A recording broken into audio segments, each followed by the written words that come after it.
从来没有见过如此疯狂的海钓现场，他们钓的至少都是几百斤的大鱼，在这里不仅能体会钓大鱼的酣畅淋漓，最后还能把渔获拉回码头卖掉，并且价格还不便宜，真可谓一举两得。泰勒兄妹刚刚上了一条大鱼，两人从鱼线的拉力上感觉这条鱼至少300斤重。溜大鱼是个漫长的过程，消耗他的体力通常需要几个小时。3个小时后，这条大鱼被拉到了船尾，泰勒刚拿起鱼叉，没想到这条大鱼主动投降，直接把尾巴翘了起来。泰勒直接用鱼钩将它勾了上来，妹妹则拿出绳子拴住它的尾巴，这才算真正获得这条蓝鳍金枪鱼。在水中降温1个半小时后，兄妹俩把鱼拉上船。这条鱼看起来不是很大，长度只有87英寸。钓到大鱼要尽快返回码头卖掉，时间长了影响鱼肉的品相。下面就来看看兄妹俩这条蓝鳍能值多少美元。掐头去尾后，这条鱼净重275磅。接下来进入关键的评估鱼肉环节。这条鱼的脂肪含量很丰富，但鱼肉的颜色有些暗沉，应该是降温环节没有做好导致。好在核心部分没有这种情况，不然这条鱼就没有多少价值了。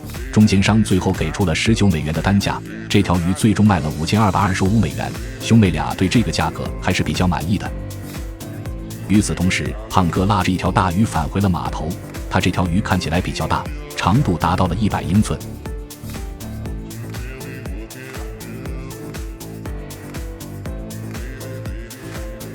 切掉鱼头鱼尾后，净重382磅。想要有个好价格，就要有丰富的脂肪和漂亮的颜色。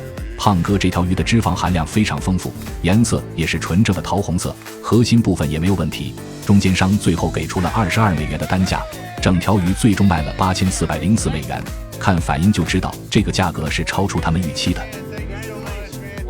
凯恩船长整晚都在海上钓鱼，他今天钓的这条鱼非常大。为了不让鱼肉烧坏，直到天亮才把鱼拖上船。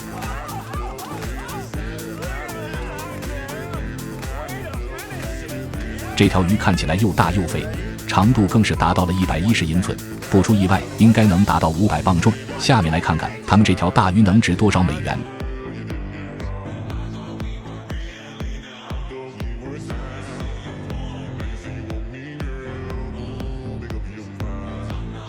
掐头去尾后，这条鱼净重536磅。下面开始评估鱼肉的质量。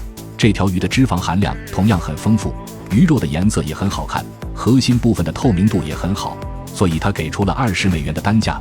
这条鱼最终卖了10720美元。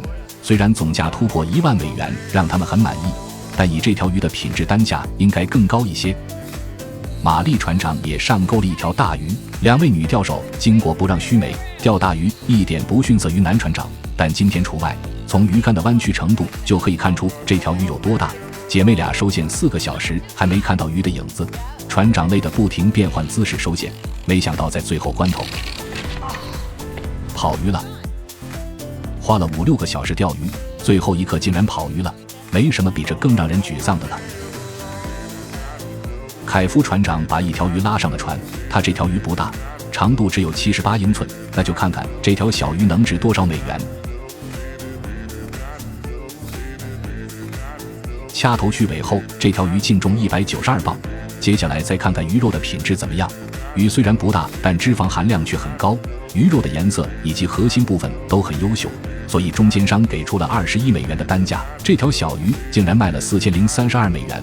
与此同时，杰克兄弟也返回了码头，他们这条鱼也不大，掐头去尾后只有163磅。接下来再看看兄弟俩的这条小鱼品质怎么样。这条鱼的脂肪含量属于中等，但是鱼肉的颜色不太好看，核心部分还算不错。中间商最后给出了19美元的单价，这条小鱼最后卖了3097美元。今天最后一条鱼来自保罗船长，他在海上拴住了一条大鱼的尾巴，把鱼在水里降温2个小时才拉上船。这条鱼的长度为93英寸。最后来看看保罗船长这条鱼值多少美元。掐头去尾后，这条鱼净重268磅。随后进入评估鱼肉环节，鱼肉的脂肪含量很一般，好在颜色还算不错，所以中间商给出了15美元的单价。这条鱼最终卖了4020美元，还算是比较公道的。